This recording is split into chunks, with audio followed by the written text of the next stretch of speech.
Part 2. The Country of the Saints. Chapter 1.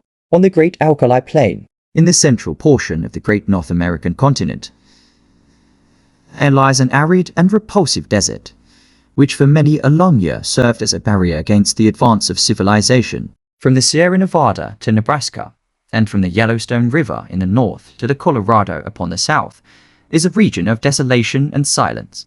Nor is nature always in one mood throughout this grim district. It comprises snow-capped and lofty mountains, and dark and gloomy valleys.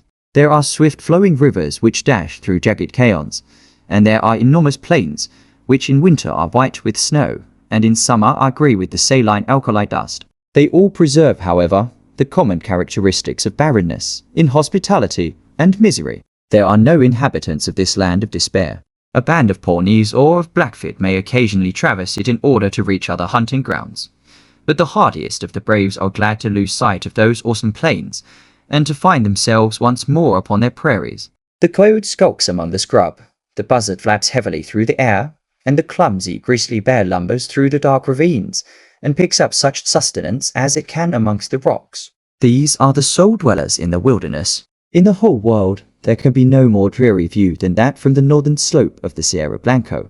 As far as the eye can reach stretches the great floodplain land, all dusted over with patches of alkali, and intersected by clumps of the dwarfish chaparral bushes. On the extreme verge of the horizon lie a long chain of mountain peaks, with their rugged summits flecked with snow.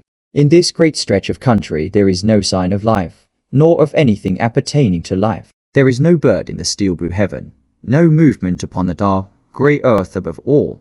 There is absolute silence. Listen as one may, there is no shadow of a sound in all that mighty wilderness. Nothing but silence complete and heart-subduing silence. It has been said there is nothing appertaining to life upon the broad plain. That is hardly true. Looking down from the Sierra Blanco, one sees a pathway traced out across the desert, which winds away and is lost in the extreme distance. It is rotted with wheels and trodden down by the feet of many adventurers. Here and there are scattered white objects which glisten in the sun and stand out against the dull deposit of alkali.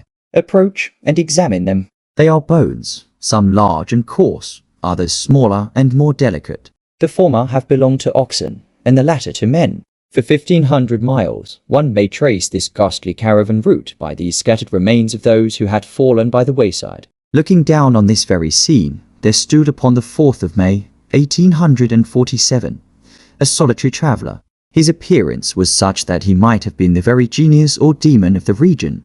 An observer would have found it difficult to say whether he was nearer to 40 or to 60. His face was lean and haggard, and the brown parchment-like skin was drawn tightly over the projecting bones.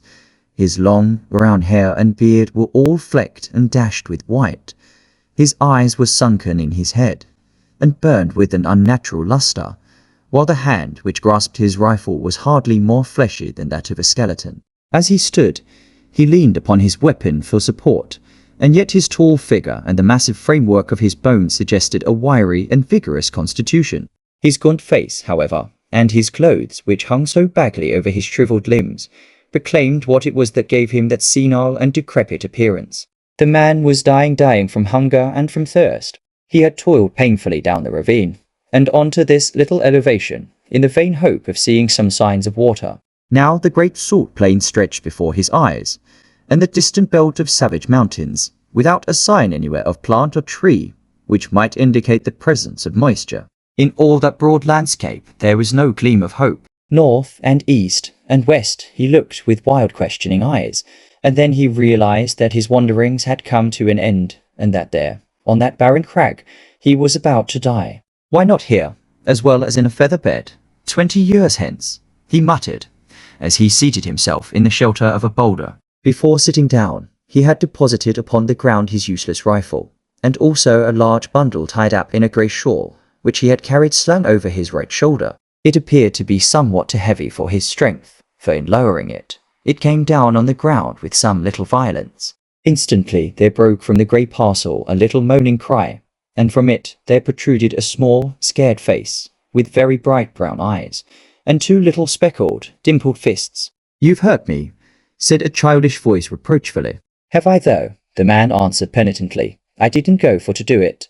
As he spoke, he unwrapped the grey shawl and extricated a pretty little girl of about 5 years of age, whose dainty shoes and smart pink frock with its little linen apron all bespoke her mother's care. The child was pale and wan, but her healthy arms and legs showed that she had suffered less than her companion. How is it now? He answered anxiously, for she was still rubbing the towsy golden curls which covered the back of her head. Kiss it and make it well, she said, with perfect gravity, showing the injured part up to him. That's what Mother used to do. Where's Mother? Mother's gone. I guess you'll see her before long. Gone, eh? Said the little girl. Funny. She didn't say goodbye. She most always did if she was just going over to Auntie's for tea. And now she's been away 3 days. Say, it's awful dry, ain't it? Ain't there no water, nor nothing to eat? No, there ain't nothing, dearie. You'll just need to be patient a while, and then you'll be all right. Put your head up agin me like that, and then you'll feel bullier. It ain't easy to talk when your lips is like leather, but I guess I'd best let you know how the cards lie. What's that you've got? Pretty things. Fine things, cried the little girl enthusiastically, holding up 2 glittering fragments of mica. When we goes back to home, I'll give them to Brother Bob. You'll see prettier things than them soon, said the man confidently. You just wait a bit. I was going to tell you, though, you remember when we left the river?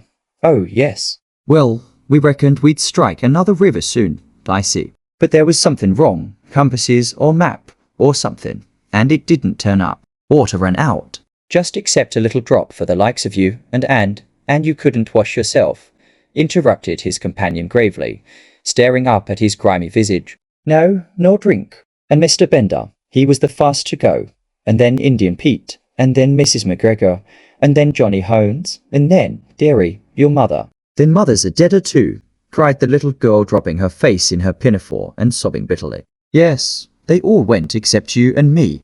Then I thought there was some chance of water in this direction, so I heaved you over my shoulder and we tramped it together. It don't seem as though we've improved matters. There's an almighty small chance for us now. Do you mean that we are going to die too? Asked the child, checking her sobs and raising her tear-stained face. I guess that's about the size of it. Why didn't you say so before? She said, laughing gleefully. You gave me such a fright. Why, of course, now as long as we die, we'll be with Mother again. Yes, you will, dearie. And you too. I'll tell her how awful good you've been. I'll bet she meets us at the door of heaven with a big pitcher of water, and a lot of buckwheat cakes, hot and toasted on both sides, like Bob and me was fond of. How long will it be first? I don't know, not very long. The man's eyes were fixed upon the northern horizon. In the blue vault of the heaven there had appeared 3 little specks which increased in size every moment, so rapidly did they approach. They speedily resolved themselves into 3 large brown birds, which circled over the heads of the 2 wanderers, and then settled upon some rocks which overlooked them. They were buzzards, the vultures of the west, whose coming is the forerunner of death. Cocks and hens, cried the little girl gleefully, pointing at their ill-omened forms, and clapping her hands to make them rise. Say, did God make this country? In course he did, said her companion, rather startled by this unexpected question. He made the country down in Illinois, and he made the Missouri. The little girl continued. I guess somebody else made the country in these parts. It's not nearly so well done. They forgot the water and the trees. What would you think of offering up prayer? The man asked diffidently. It ain't like yet, she answered. It don't matter. It ain't quite regular. But he won't mind that, you bet. You say over them once that you used to say every night in the wagon when we was on the plains. Why don't you say some yourself? The child asked, with wondering eyes. I disremember them, he answered. I hain't said none since I was half the height o' that gun. I guess it's never too late. You say them out, and I'll stand by and come in on the choruses. Then you'll need to kneel down. And me too, she said, laying the shawl out for that purpose. You've got to put your hands up like this. It makes you feel kind o' good. It was a strange sight had there been anything but the buzzards to see it. Side by side on the narrow shore knelt the 2 wanderers, the little prattling child, and the reckless, hardened adventurer. Her chubby face and his haggard, angular visage were both turned up to the cloudless heaven in heartfelt entreaty to that dread being with whom they were face to face, while the 2 voices, the one thin and clear, the other deep and harsh, united in the entreaty for mercy and forgiveness.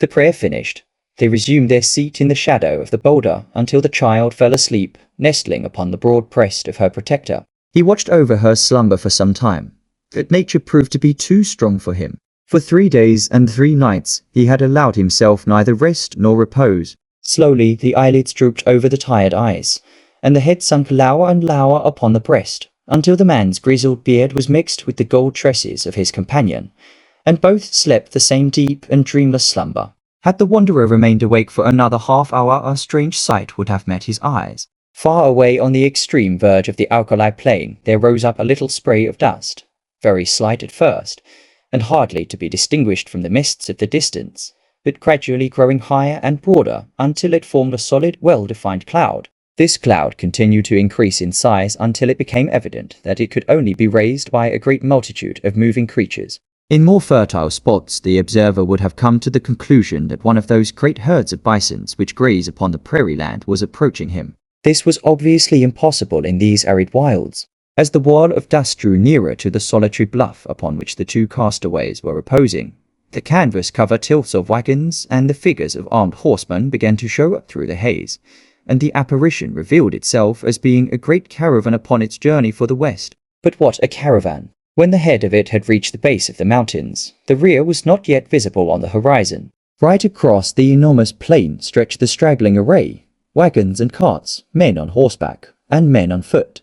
Innumerable women who staggered along under burdens, and children who toddled beside the wagons or peeped out from under the white coverings. This was evidently no ordinary party of immigrants, but rather some nomad people who had been compelled from stress of circumstances to seek themselves a new country. There rose through the clear air a confused clattering and rumbling from this great mass of humanity, with the creaking of wheels and the neighing of horses. Loud as it was not sufficient to rouse the 2 tired wayfarers above them. At the head of the column there rode a score or more of grave iron-faced men, clad in sombre homespun garments and armed with rifles. On reaching the base of the bluff they halted, and held a short council among themselves. "The wells are to the right, my brothers," said one, a hard-lipped, clean-shaven man with grizzly hair. "To the right of the Sierra Blanco, so we shall reach the Rio Grande," said another. "Fear not for water," cried a third. "He who could draw it from the rocks will not now abandon his own chosen people." "Amen, amen," responded the whole party. They were about to resume their journey when one of the youngest and keenest-eyed uttered an exclamation and pointed up at the rugged crag above them. From its summit there fluttered a little wisp of pink, showing up hard and bright against the grey rocks behind. At the sight there was a general reining up of horses and unslinging of guns, while fresh horsemen came galloping up to reinforce the vanguard. The word Redskins was on every lip. "There can't be any number of Injuns here," said the elderly man who appeared to be in command. "We have passed the Pawnees, and there are no other tribes until we cross the great mountains." "Shall I go forward and see, Brother Stangerson?" asked one of the band. And I, cried a dozen voices. "Leave your horses below, and we will await you here," the elder answered. In a moment the young fellows had dismounted, fastened their horses, and were ascending the precipitous slope which led up to the object which had excited their curiosity. They advanced rapidly and noiselessly, with the confidence and dexterity of practiced scouts. The watchers from the plain below could see them flit from rock to rock until their figures stood out against the skyline. The young man who had first given the alarm was leading them. Suddenly his followers saw him throw up his hands, as though overcome with astonishment, and on joining him they were affected in the same way by the sight which met their eyes. On the little plateau which crowned a barren hill there stood a single giant boulder, and against this boulder there lay a tall man, long-bearded and hard-featured, but of an excessive thinness. His placid face and regular breathing showed that he was fast asleep. Beside him lay a little child, with her round white arms encircling his brown sinewy neck, and her golden-haired head resting upon the breast of his velveteen tunic. Her rosy lips were parted, showing the regular line of snow-white teeth within, and a playful smile played over her infantile features.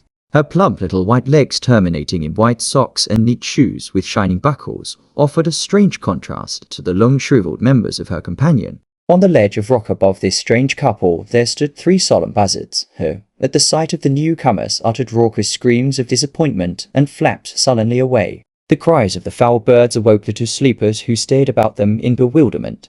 The man staggered to his feet and looked down upon the plain which had been so desolate when sleep had overtaken him, and which was now traversed by this enormous body of men and of beasts. His face assumed an expression of incredulity as he gazed, and he passed his bony hand over his eyes.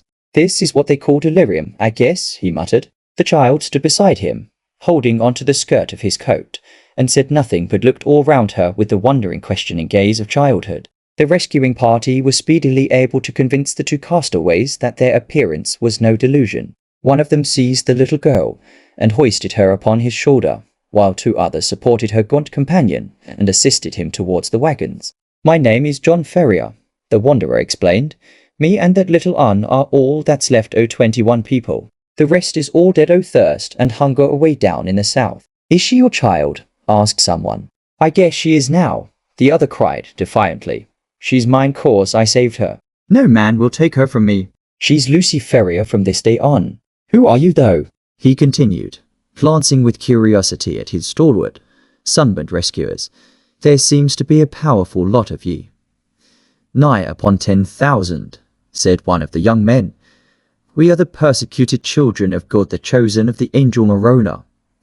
"I never heard tell on him," said the wanderer. "He appears to have chosen a fair crowd of ye. Do not jest at that which is sacred," said the other sternly. "We are of those who believe in those sacred writings, drawn in Egyptian letters on plates of beaten gold, which were handed unto the holy Joseph Smith at Palmyra. We have come from Nauvoo, in the state of Illinois, where we had founded our temple. We have come to seek a refuge from the violent man and from the godless, even though it be the heart of the desert."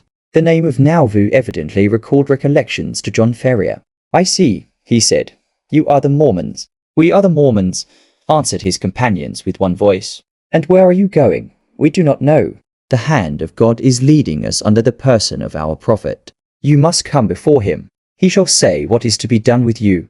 They had reached the base of the hill by this time, and were surrounded by crowds of the pilgrims' pale-faced, meek-looking women, strong laughing children, and anxious, earnest-eyed men.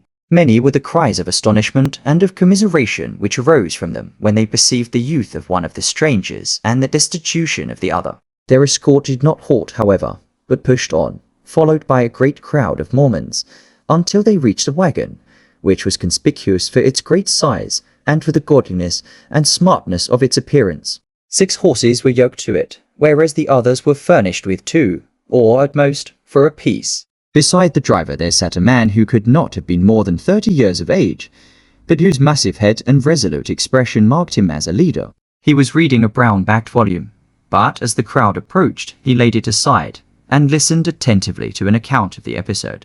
Then he turned to the two castaways. "If we take you with us," he said, in solemn words, "it can only be as believers in our own creed.